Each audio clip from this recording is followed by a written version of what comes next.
Welcome to Design Pattern Tutorial. This is the second video of Design Pattern Tutorial. In this video, we'll discuss with the factory pattern or factory methods. So agenda is what is a factory design pattern, types of factory design pattern, use of factory pattern and implementation with the C#. So what is factory design pattern? It is a creational pattern which deal with the creation of object. It is used for design flexible and reusable object-oriented software. Factory design pattern used to create or initiate objects that easier to implement, change, test, and reuse. Factory design pattern create object without exposing the creational logic. So for implementation of this design pattern, use interface or abstract class to abstract the creation logic of the object. In this pattern, a subclass is responsible for creating the object. So factory design pattern एक creational pattern है जो object creation और initiation के problem को solve करने में help करता है. यूजिंग फैक्ट्री डिजाइन पैटर्न आप ऑब्जेक्ट बनाते हैं. सॉफ्टवेयर में ऑब्जेक्ट बनाने के जो प्रॉब्लम होते हैं वो सॉल्व कर सकते हैं. इसका मेन कॉन्सेप्ट है फैक्ट्री पैटर्न का कि जो क्रिएशनल लॉजिक है उसे हाइड करना है. हाउ टू क्रिएट ऑब्जेक्ट, ये जिस क्लास में उस ऑब्जेक्ट को यूज करेंगे उस क्लास को नहीं पता होना चाहिए कि वो ऑब्जेक्ट बनता कैसे है, इनिशिएशन के लिए उसको क्या चाहिए.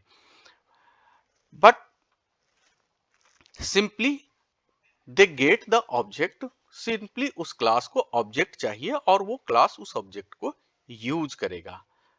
इसका कोई मतलब नहीं कि वो क्लास कैसे बना है, न्यू ऑब्जेक्ट न्यू ऑपरेटर लगा के बनाया है, कुछ और पैरामीटर पास करने पड़ते हैं, दैट्स ऑल.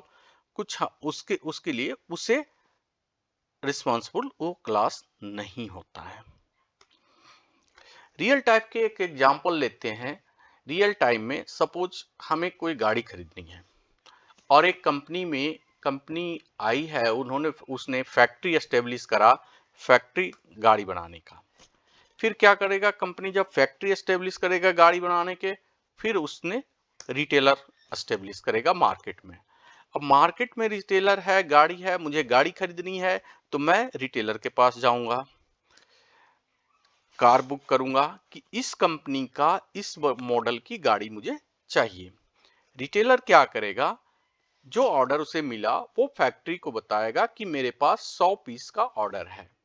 फैक्ट्री उस मॉडल की 100 पीस गाड़ी प्रोड्यूस करेगी और फिर रिटेलर को वापस देगी. रिटेलर गाड़ी हमें दे देगा.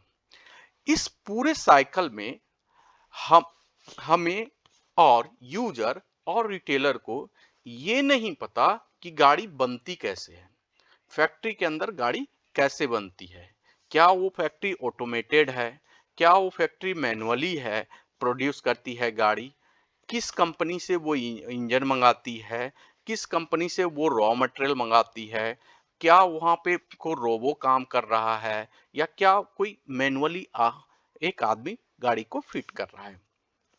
कैसे हो रहा है ये हमें नहीं पता, हम उसके फिनिश गुड का को यूज करते हैं. मीन्स उसकी जो गाड़ी बनी है उसे हम यूज करते हैं इंस्टीड ऑफ कि कैसे वो बनाया, कौन से रॉ मटेरियल लिया, कि कहाँ से रॉ मटेरियल मंगाया, किसी के पास कंपोनेंट खरीदा, किस कंपनी के से टायर खरीदा, हमें इसकी कोई नॉलेज नहीं होती. उसके पास टायर की लॉजिस्टिक कैसे आती है, ये सारा प्रॉब्लम फैक्ट्री का होता है और फैक्ट्री हमें गाड़ी बनाकर देती है.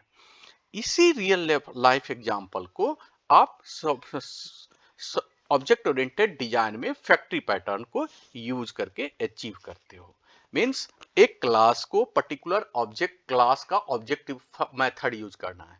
तो उस क्लास के मेथड यूज करने के लिए आपके पास उस क्लास का ऑब्जेक्ट होना चाहिए। और क्लास का ऑब्जेक्ट क्रिएट करने के लिए दो तरीके हैं, या तो उस क्लास के अंदर आप खुद से ऑब्जेक्ट क्रिएट करो, या कोई आपको ऑब्जेक्ट क्रिएट करके दे दे, आप उसे इंप्लीमेंट करो। तो फैक्ट्री पैटर्न कहता है कि आप ऑब्जेक्ट नहीं बनाओगे, आप सिर्फ यूज करोगे ऑब्जेक्ट को। ऑब्जेक्ट बनाने की रिस्पॉन्सिबिलिटी किसी और क्लास के पास होगा। दो प्रॉब्लम आ रही है फैक्ट्री पैटर्न में, मेथड में। पहला है कि सिंपल फैक्ट्री और फैक्ट्री मेथड में। फर्स्ट प्रॉब्लम है कि कैसे ऑब्जेक्ट बनाएं, कैसे इनिशिएट करें। दूसरा है कि कौन सा क्लास को का ऑब्जेक्ट बने। ये दोनों ही तरीके को अचीव करने के लिए हम क्या करते हैं, एक सब क्लास को यूज करते हैं। दोनों प्रॉब्लम को सोल्व करने के लिए एक सेपरेट सब क्लास बनाते हैं और उसमें एक मेथड इंट्रोड्यूस करते हैं। वो मेथड में कुछ पैरामीटर पास होता है। वो पैरामीटर के बेस पे हम ये डिसाइड करते हैं कि किस क्लास का ऑब्जेक्ट क्रिएट कर हमें इंटेंडेड क्लास में और रिक्वेस्टेड क्लास में प्रोवाइड करना है। सो फैक्ट्री मेथड को यूज करने के लिए हमें एक सब क्लास बनाना होता है। सब क्लास में एक मेथड होता है। उस मेथड में पैरामीटर होता है। उस पैरामीटर के बेस पे हम डिसाइड करते हैं कि कौन से क्लास का ऑब्जेक्ट इनिशिएट होगा।